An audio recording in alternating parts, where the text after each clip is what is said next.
Hello, today we are going to look at how to create table in Excel.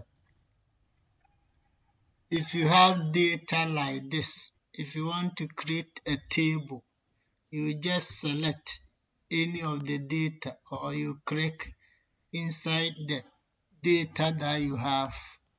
Then you go to the tab, then you click on the Insert tab, then you find under Tables.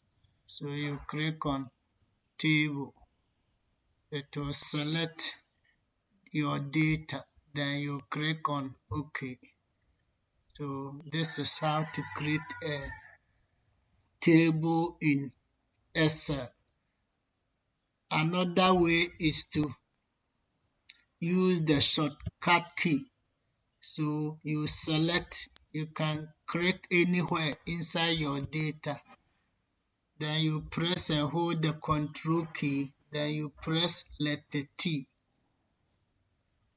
So this dialog box will come, then you click on OK.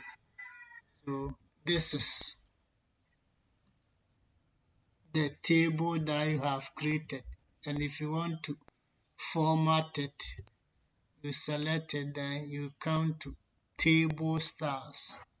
When you click here, so you have different styles that you can pick for your table.